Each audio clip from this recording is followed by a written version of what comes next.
Can Actemra help with polymyalgia rheumatica to help get off prednisone so that you can minimize your side effects of prednisone? That is a great question that I've been asked multiple times. So I thought I would share the story of Prednisone Warrior Mike.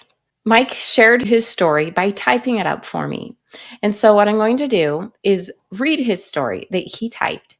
And at the end, I will have a few comments about his experience and the tips he shared to help you on your journey while taking prednisone and suffering side effects. So without further ado, here is the story by Mike. Mike says, I have had a combination of autoimmune problems for 35 years. PMR, which stands for Polymyalgia Rheumatica, was added to my problem list about 15 years ago. When PMR was diagnosed, I was started on a 40 milligram dose of prednisone. I was never able to decrease my prednisone dose much lower than 10 milligrams for the next 12 years.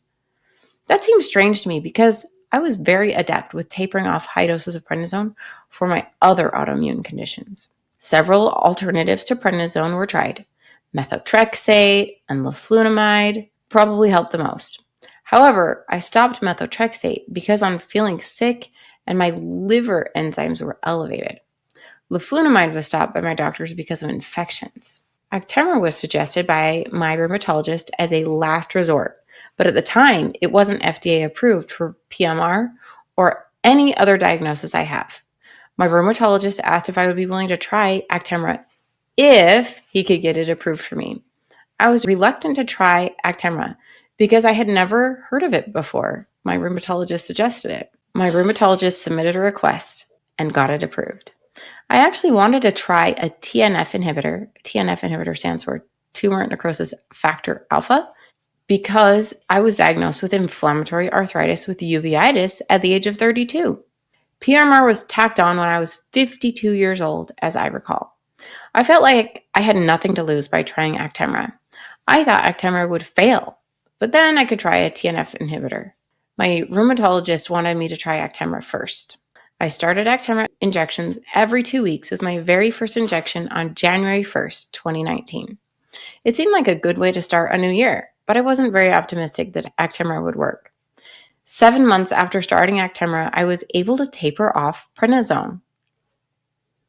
Actemra seemed like it worked for my PMR symptoms, but I had a flare of uveitis. So that's an eye issue. And was started on 60 milligrams of prednisone again. Many things happened after that. Actemra was stopped and Humira was tried to get the flare of uveitis under control. I started having PMR symptoms when I tried to taper off prednisone again. It seemed like Humira wasn't working for PMR. My rheumatologist gave me a choice of Actemra or Humira, but not both. I chose Actemra and tapered off prednisone a second time. I haven't been able to stop Actemra, and I currently do monthly infusions. My rheumatologist thinks I'm better off being on Actemra.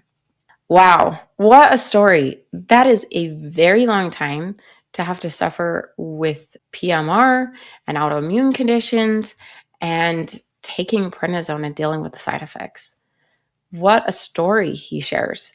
And I really appreciate how his rheumatologist didn't stop giving him options and helping him find solutions. Because as you can hear from his story, he's been through nearly everything. And I'm really glad to hear his doctor prioritizing getting off prednisone above other things. A lot of people are confused about whether prednisone is safer than Actemra or Humira or methotrexate or leflunomide or Cellcept or Imuran. And I agree with this rheumatologist and the guideline created by rheumatologists for the treatment of conditions that prednisone is probably the most harmful of all of those drugs.